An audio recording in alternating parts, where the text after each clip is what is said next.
tout à fait. Alors d'abord, je voulais remercier la Cinémathèque de Porto Vecchio de m'avoir donné cette possibilité de rendre un hommage énorme à mes deux monstres de parents, de mon père et de maman. Et c'est vrai que sans ce film, je ne serais pas là au jour d'aujourd'hui en train de vous parler, parce que c'est grâce à Luchino Visconti qu'ils se sont rencontrés. Et puis, rendre un hommage à cette femme qui est, parce que pour moi, elle est toujours là, elle est juste partie faire un long voyage, et d'avoir la possibilité de voir sa beauté, son amour, et lui rendre un bel hommage. Et il se fait que pour moi, la course en plus est une valeur un peu sentimentale aussi. J'ai côtoyé un peu étant en Sardaigne, donc ça fait un petit peu partie de la famille. Voilà, et donc voilà, moi je me balade un petit peu dans toute la France, l'association, on en parlera un peu plus tard, mais je vais à la rencontre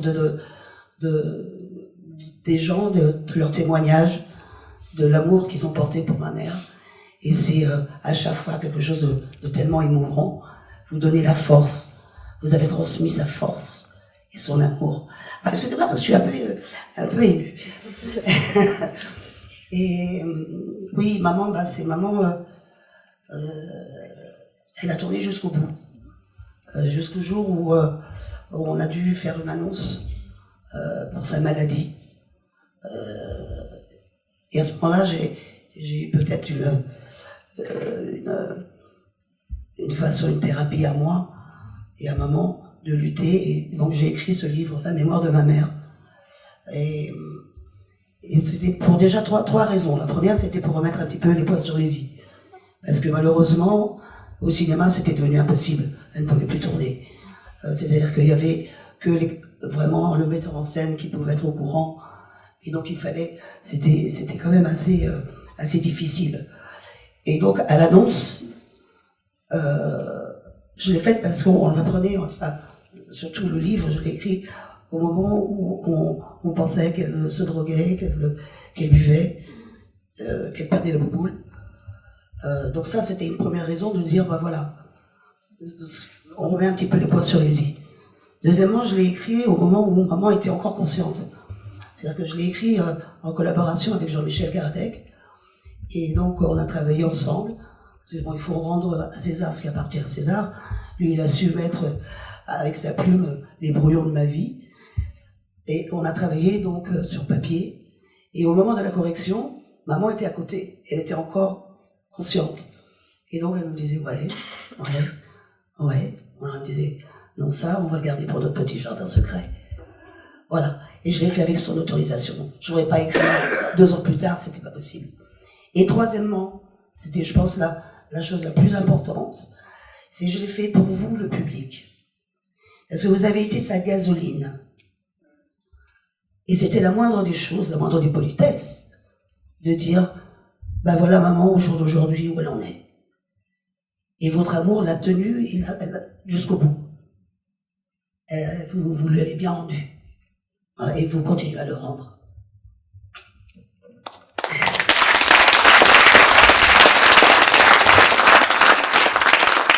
Je pense qu'on a tous, enfin ici, des souvenirs personnels avec le cinéma et avec Annie Girardot. Moi, ce que je vous racontais, c'était que comme beaucoup d'enfants de mon âge, quand j'étais petite, on n'avait pas le droit de regarder la télévision pendant la semaine, il y avait école le lendemain, mais mon père, il y avait 3 exceptions. C'est s'il y avait un film avec Philippe Noiret, un film avec Lino Ventura et un film avec Annie Girardot. Alors quelquefois, on pouvait mixer l'un et l'autre. Hein. Donc voilà. Ils ont fait quand même pas mal de films ensemble. Avec Philippe Noiret. Voilà, tout à fait. Et Lino d'ailleurs aussi. Ouais. Donc c'était des moments privilégiés en famille. C'était une grande famille, c'était du vécu, ça n'existe plus malheureusement aujourd'hui. Il n'y a plus cette magie qu'il y avait de personnes qui travaillaient ensemble, qui faisaient un bébé. Et maintenant c'est une chose, mais c'était vraiment une grande famille. Il y a une anecdote, par exemple, dans Rocco et ses frères, quand papa tue maman, c'est ça.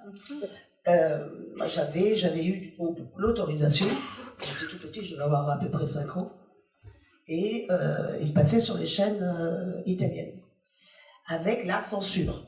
Enfin, une partie de censure, donc pour la fin des coups de couteau. Donc moi, je devais avoir à peu près 5 ans, je vois finalement le film, je me couche, le lendemain, je suis avec ma nurse, avec mon carabinier, dans le bus, et ça m'intriguait, et je demandais simplement à elle, signorina, mais dites-moi, enfin, en italien, signorina, dimmi ma quanti colpi di coltello, combien de coups de couteau? Ouais, elle ne me répond pas 1 fois, 2 fois, 3 fois, à la 4e fois, je m'énerve. Et je dis, très fort, je fais, mais si, rappelle-toi, quando mamma ammazza papa, quand maman ammazza papa, combien de coups de couteau il lui a donné? Et à ce moment-là, il y avait tous les passagers du bus qui se sont tout d'un coup retournés. Ils ont vu une petite haute 3 pommes qui demandait à sa nurse combien de coups de couteau son père avait donné à sa mère. Ce qui fait que quand même, on est sorti, enfin, on est descendu à la station d'après pour reprendre le bus qui venait après. Donc voilà, c'est des choses, des anecdotes, c'est des choses cocasses. Et la simplicité de papa et de maman, c'est ça qui, je pense, a gagné. C'est-à-dire qu'ils n'étaient pas du tout mondains. Ils aimaient les bonnes choses, la pêche, la mer, aller faire le marché, la bouffe. Parce qu'en plus, elle faisait à manger d'une façon squisite. Hein. Elle avait un peu de mélange entre le français et l'italien et tout. Donc, c'était... et puis... Et voilà, cet amour, et c'est tout, et cet amour pour son travail. Parce que bon, ça lui arrivait de temps en temps de prendre des vacances. Mais si par malheur, elle n'avait pas un contrat ou quelque chose en prévision, là, c'était la catastrophe. Là, c'était, il faut que elle était prête à ouvrir un restaurant, enfin, à changer de choses pour ne pas rester, aller dans sa dépression, quoi. C'est pour ça que le travail, pour elle, c'était la vie. Mais il fallait d'abord qu'elle s'occupe de sa fille, de sa mère, de son mari. Après, elle s'occupait de son... Voilà. Mais c'était ça, c'est ça, maman. On parlait de famille, donc famille de cinéma, mais famille tout court. C'est l'amitié et l'amour qui l'a guidée souvent dans ses choix. L'intuition, le faire, l'amour, c'est quel plus beau cadeau que pouvoir donner plutôt que recevoir. Après, on reçoit. Bon, elle en a reçu des coups. Hein, parce qu'elle en a reçu. Mais elle a toujours su pardonner. C'est ça, elle était bon. Bien sûr que ça reste à l'intérieur. Mais jamais elle n'a fait quoi que ce soit pour toujours ce respect, cette dignité, et puis cette élégance. Voilà. C'est l'amour, quoi.